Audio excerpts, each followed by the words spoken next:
Hello friends, आपने कभी सोचा है हमारी बिल्डिंग्स को कंक्रीट और स्टील के कॉम्पोजिशन से ही क्यों बनाया जाता है? आपको क्या लगता है बड़े बड़े स्काई स्क्रैपर्स को अर्थक्वेक आने से भी कोई फर्क क्यों नहीं पड़ता?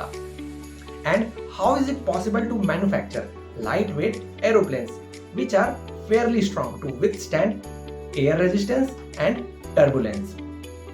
वन थिंग फॉर श्योर, इन सब सवालों के जवाब इस्तेमाल किए जाने वाले मटेरियल्स के स्ट्रेंथ और उनकी लोड कैरिंग कैपेसिटी में छिपा हुआ है।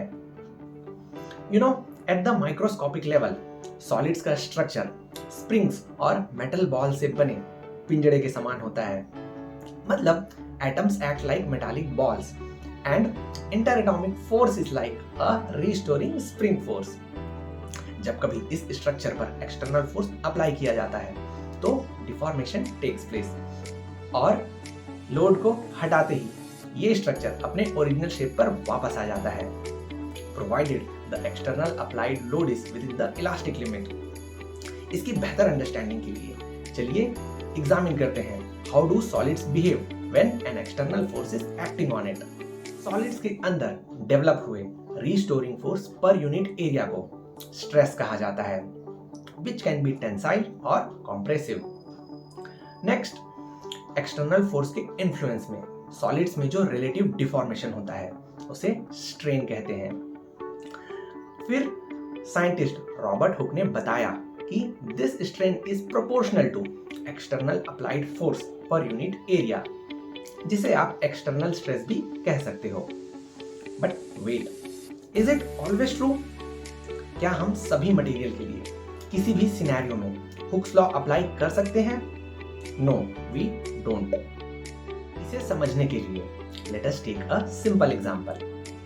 अगर एक स्टील स्पेसिमेन के स्ट्रेस स्ट्रेन रिलेशनशिप को यूनिवर्सल टेस्टिंग मशीन की मदद से प्लॉट किया जाए तो we see very interesting results. आप देख सकते हैं initially the stress is proportional to strain. इसे मटेरियल का इलास्टिक बिहेवियर कहा जाता है। आगे यील्ड पॉइंट के आते ही you can see plastic deformation होना शुरू हो जाता है। The very important thing to notice here is fracture से पहले there comes a maximum value of stress, जिसे मटेरियल का अल्टीमेट टेंसाइल स्ट्रेंथ कहा जाता है। इस स्टील स्पेसिमेन पर एक्सटर्नल लोड के रिस्पॉन्स से पता चला कि it elongates to an extent before breaking. Likewise, copper, aluminum and other metallic materials exhibit similar behavior. इन्हें डक्टाइल मटेरियल कहा जाता है।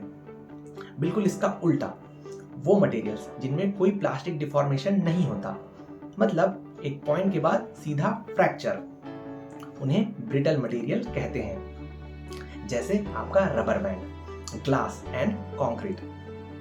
You can guess in brittle materials का स्ट्रेस स्ट्रेन ग्राफ कुछ ऐसा दिखेगा, right? Now it's time to see some real world applications. आज पूरी दुनिया में इतनी ज्यादा इमारतें बन रही हैं कि concrete has become the second most used substance in the world after water. Did you know that? हम देखते हैं कंक्रीट के पास टेंसाइल स्ट्रेंथ और डक्टिलिटी बहुत कम है, इसलिए इनमें टीएमटी स्टील बार रीइंफोर्स करके एक कंपोजिट बनाया जाता है। स्टील और कंक्रीट एक दूसरे के साथ स्ट्रॉन्ग बॉन्ड का फॉर्मेशन करके एक सिंगल स्ट्रक्चरल एलिमेंट के जैसा काम करते हैं। And this composite material can resist a variety of dynamic loading conditions. Next, we have another inexpensive, lightweight and strong composite material, जिसे ऑटोमोटिव और एविएशन इंडस्ट्री में सबसे ज्यादा इस्तेमाल किया जाता है। आप गेस करना चाहेंगे? जी हाँ, we are talking about fibre glass, जिसे सुपर फाइन ग्लास में प्लास्टिक मटेरियल रीइंफोर्स करके बनाया जाता है। आपको पता है, these fiber glass sheets have exceptional tensile strength and resistance to corrosion and fire. That's amazing. You know, across all the buildings, there are three common fundamental elements. पहला, the foundation, जो आपके बिल्डिंग के पूरे load को directly और safely नीचे ground को transmit कर देता है। Next, we have vertical members, जिन्हें कॉलम कहते हैं। अगर आप हमारे एंशियंट मॉन्यूमेंट्स के स्ट्रक्चर को ध्यान से देखें तो आपको पता चलेगा our builders have designed their columns very smartly, जिससे इन कॉलम्स के ऊपर लगने वाले हैवी कॉम्प्रेसिव लोड को एक बड़े एरिया में डिस्ट्रीब्यूट किया जा सके। And then there are horizontal components in the structure, जिन्हें बीम कहा जाता है। Interestingly, most of the beams have this I shape cross section. इसके चलते बीम का वेट कम और शियर स्ट्रेस और बेंडिंग मोमेंट जैसे लोड को रजिस्ट करने का स्ट्रेंथ बहुत ज्यादा होता है। With these concepts in mind, याद कीजिए सर्कस का वो spectacular acrobatic human pyramid formation. आपको क्या लगता है, नीचे खड़े लोग इतना हैवी वेट कैसे उठा पाते हैं?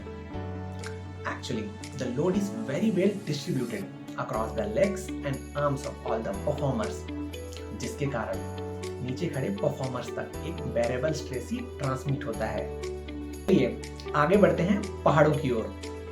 आपको क्या लगता है, हमारी धरती में किसी माउंटेन पीक की मैक्सिमम हाइट कितनी हो सकती है? Think about it. हम देखते हैं माउंटेन के बॉटम लेयर में जो रॉक्स हैं उनके ऊपर पूरे पहाड़ के वजन का प्रेशर लगता है। यू कैन गेस, अगर ये लोड रॉक्स के इलास्टिक लिमिट को पार कर जाए तो rocks will start spreading because of shear component of the load।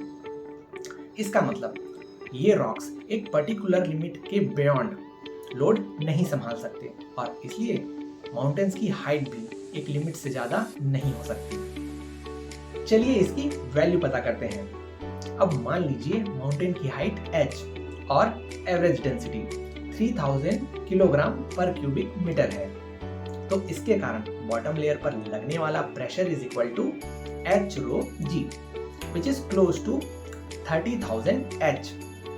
Now let us assume the elastic limit for the rock is 300 megapascal। और जैसा कि हमने डिस्कस किया, मैक्सिमम लोड इस इलास्टिक लिमिट के बाहर नहीं जा सकता। From that we can conclude, किसी भी माउंटेन के लिए हमारी धरती पर 10 किलोमीटर से ज्यादा ऊंचाई हासिल कर पाना इम्पॉसिबल है।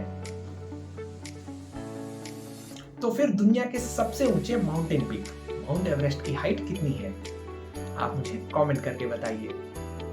आज हमने सॉलिड्स के मैकेनिकल प्रॉपर्टीज और उनके एप्लीकेशंस के बारे में जाना और समझा। आने वाले सेशंस में हम गैसेस और लिक्विड्स की प्रॉपर्टीज को भी डिटेल में डिस्कस करेंगे। मिलते हैं अगले हफ्ते। Happy Sunday, happy learning.